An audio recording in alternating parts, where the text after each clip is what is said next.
Okay, so I had an ovarian cyst one time, freshman year. Well, I didn't get the surgery until junior year, but that's okay. I was with this guy, right? Ew. The field trip was to go see the movie Wonka with Timothy Ballet, and so I got this really sharp pain in my lower back, right, both sides, mostly my side I write with the dominate the right hand, and I'm freaking out. The lady thinks my appendix is exploding, and I'm just like, lady, what? Help me. And she's just standing in the hallway of a movie theater, freaking out, holding my back, laying down. Like, they wheeled me out in a wheelchair outside this movie theater, right? And I'm like, I can walk, I'm fine, I'm not frail, I'm not broken. And she's like, we're gonna wheel you out of here. I'm like, oh my god, I don't really want to go. It was embarrassing. I was crying, I was in pain, I thought I was dying. Oh my god.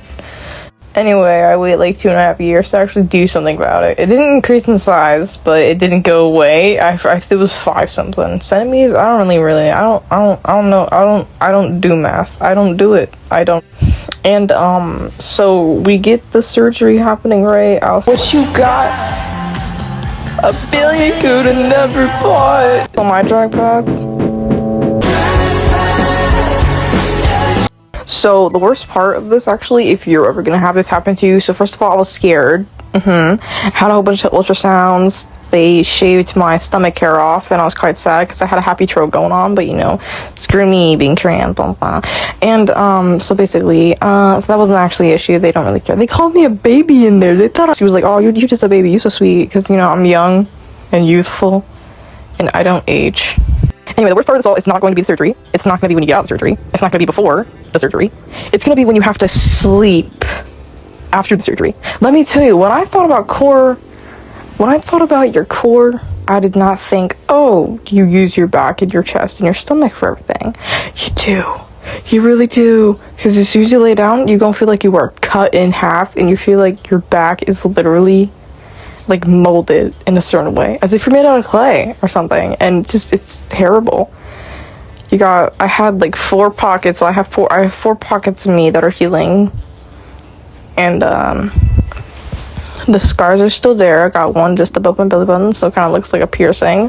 They're healing quite well. However, they really bruised, and I don't know what that other yellow stuff was, but it looked freaked me out, and I thought I was an alien. Who knows? And when I woke up, I asked the lady for some ice chips, and she left me there. She left me there for like 20 minutes, legit felt like an hour, and some guy on the other side across from me, he's just beeping crazily. He's like, beep beep beep beep. I'm like, is he okay? And you know, I can't do anything. I'm laying there limp like a vegetable and stuff. And then next thing you know, she come back, she's like, here are your ice chips. Meanwhile, before that, some dude was hovering over me. He was like, Joyous, wake up, wake up, wake up. And I'm just like, oh my god, I'm awake. Like, who are you? Where am I? And I'm like, oh right. And then I'm laying there, my back hurts, I'm feeling like I'm 87 years old. Not that I even know what that feels like. Oh, I can't wait for knee surgery.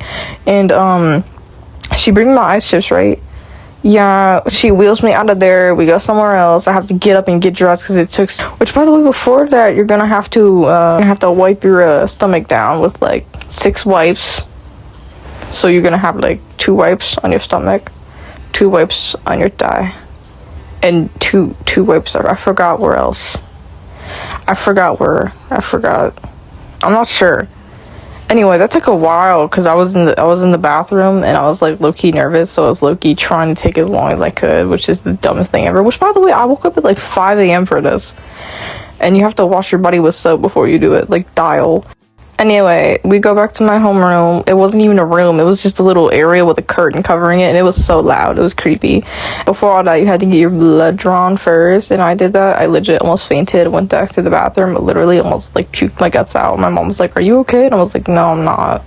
They just took my blood out of me, dude. It's supposed to stay in. Why are you taking it out? That's why it freaks me out. Actually, I don't even know how that works. How am I afraid of blood being a girl? It took me like 2 weeks to heal, and then the second week, I went to homecoming. Don't ask me how I did it. I don't know how I did it, but it hurt a lot. And I didn't really walk or anything. I just kind of like wobbled around and drank some Gatorade. And you know what? I kind of sat up on some, and I don't know how I did that. I don't know. But here I am, healthy as ever, no pain, just little scars. But you know, these battle scars don't